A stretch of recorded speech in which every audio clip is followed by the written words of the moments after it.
Nako, kung nakita mo yung ginagawa na umiikot ha. Nako, hindi yan basta paikot ha. Ito yung tinatawag na, sir, anong tawag dito? Key duplicator machine. Nako, ito yung tinatawag na key duplicator machine. Nako, dahil kung naghahanap ka ng key duplicator, ibig sabihin ay mga susi, ako naghahanap ko, may problema ka susi. Gusto mo, may susi ka, may susi asawa mo, may susi anak mo. Nako, kung naghahanap ka ng mga susi, ayan, iba-ibang klase mga susi ang pwede mong ipagawa doon, ipaduplicate. Lalo kung nasira yung kandado ng bahay mo, ng apartment mo. Pati ba kotse, pati motor? Oo, kotse. Nako, pati kotse, pati motor ha. Pag nasira, pwede ka magpagawa ng susi dito. At hindi lang susi, kung saan naggagawa siya ng sapatos, yung mga rubber shoes, nagdidikit ka sir, no? Yes. Nagtatahi. Iba-ibang klaseng sapatos. Sir, pati mga leather, pambabae. Yes, zipper ng bag. Zipper ng bag, iba-ibang klase na pwede mong ipatahi, mga sapatos, bag, pambabae, panlalaki. Basta na pwede kailangan ng mga service na i-repair. Maging yung mga battery, yung mga battery ng relo. Kung baka makikita siya ng mga battery. Kung naghahanap ka, wala ka makita ng mga battery. May mga battery dito ng mga relo, iba-ibang klaseng relo. Na kung saan, pwede mo patingnan kung may sira yung relo mo, kung dito matakbo. Naku, hindi lang mga relo ha, pati mga appliances. Naku, parang ano to ha, parang director dito, parang ako to. One man, lahat kayang gawin. Yan, eto, ibig sabihin, may repair ang electric fan, yung mga rice cooker, kung sira yung rice cooker mo, yung tinatawag ng mga electric pot, yan, meron dyan, iba-ibang klase. Hindi lang yan, pati mga appliances na pwedeng kinakailangan ng repair, at saka iba-ibang klaseng relo kung saan, nagbibenta rin siya ng relo, yung mga tinatawag ng mga, ito yung mga sir, mga na-repair nyo to, no? Mga binibenta rin ng mga tao yan, galing abroad. Mga binenta galing abroad, kung saan pwede mong bilhin at, sir, affordable naman yan. Affordable. Affordable naman yung mga relong yan. Ito ba yung mga automatic to o yung mga de baterya? Battery lang yan, Brad. Battery lang yan, pero maganda yung mga quality, pwede mong pasyalan tingnan. Nako, ang dami, parang nakakamangha to. Gumagawa ng relo, gumagawa ng susi, nagtatahi ng sapatos, nagtatahi ng bag. Basahin nyo, ayan o. Repair shoe and bag at electric rice cooker, doorknob, belt, wallet, clock, sharpening, nipper, gunting. Naku, naghahasa. Naghahasa ka rin, sir? Yes. Naku, eto. Ay, naku, napakainit ang panahon dito. Bilisan na natin to. Sir, abalahin lang kita. Ilang taong ka na sa serbisyo mo, sir? 10 years. 10 years na, sir? Yeah, 10 years po. Sir, sa ganitong serbisyo, sir, may mga warranty ba yan? Yes, sir. Ilang buwan po ang warranty niya? Sa battery, 2 weeks or 1 week. Pero yung mga appliances naman, pag pinagawa nila, may warranty. Pero pag sila nakasira, wala nang warranty. Warranty.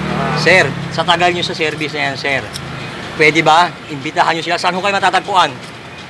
Pagawa lang po kayo dito sa repair shop ko sa San Andres Malate, Manila.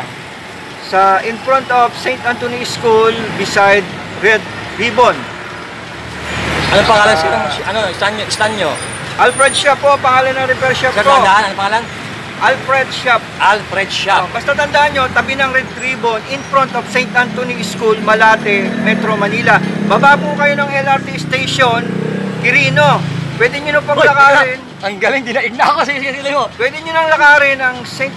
Anthony School. Pagtanong nyo lang doon, madali nyo nang mapuntahan itong repair shop ko. Kayo po, Sir Alfred? Yes, sir. Yes, sir. Basta baba lang kayo ng Quirino LRT station, pagtanong nyo ang St. Anthony School, hindi na kayo maliligaw. Ayun, ako sa Sir Alfred, sandali lang ha. Dinaig ako neto. Parang wala akong sasabihin. Sir Alfred, sandali lang. Naku, ito siya sabi Sir Alfred ha. Mula dun sa top Quirino, dire-diretso lang dun sa Andres yung top Quirino. Kung galing ka ng tinatawag na Baclaran, Pasay, dire-diretso lang yan. Bababa ka ng Quirino kung galing ka naman ng Pedro Hill, galing ka ng Quiapo, galing ka ng Santa Cruz, bababa ka ng Quirino. LRT de Quirino, dire-diretso lang sa Andres, ay sinasabi niyang St. Anthony. Ayan o, Sir Alfred. Ayan, Sir Alfred na repair shop. Ay, may tatawag na. Ano sir? Bumibili rin ako ng sirang ginto sa mataas na halaga. Ano pa mga binibili nyo? White gold, silver. Kahit sira po, scrap gold sa mataas na halaga. Eh, bumibili ba kayo ng mga girlfriend at boyfriend na mga ayaw na nila? Ay, hindi po. Makadiyos po ako. Reliyoso ako. Bawal po sa Biblia yan. Isa lang asawa. Mataas yung gold nyo. Mataas yung presyo ng Mataas gold. ang bili ko sa scrap gold at buong ginto kaysa sangla. Okay. Bumibili ng ginto, nag-repair ng relo, nag-aayos ng sapatos, nagtatay ng mga bags, may ibang klase, nag-aayos ng mga zipper, naggagawa ng appliances, nagduduplicate ng susi. Ang dami! Ang dami! Ang dami! Hanapin nyo ha, Alfred Shop. Eto, tandaan nyo na to. Baka gusto nyo siyang tawagan at alamin kung saan siya talaga at ano pa mga papagawa nyo. Teka muna, pakita nag-home service ka ba? Nag-home Hindi service? po, hindi po. Sige, sige, kabala. Ito, tandaan nyo na to, ayan. Ayun ha, natandaan mo na ha. So wala kang gagawin, hanapin Alfred Shop dito sa may kahabaan ng San Andres, mula doon sa may Quirino, dire-diretso lang yan. Kung papunta ka ng galing, papunta ka ng tinatawag na Santa Ana, papunta ka ng Makati. Alfred Shop, I promote. Alfred Shop yan. Repair shop yan. Bumibilang ginto, sirang relo, sirang ginto, plate, gold, plated. Ang dami, hindi ko masabi, nagtatahi. Sapatos, repair, appliances, lahat na nandito na susi. Alfred Shop, San Andres. San Andres, babay tayo. Bye-bye. Mwah. Bye!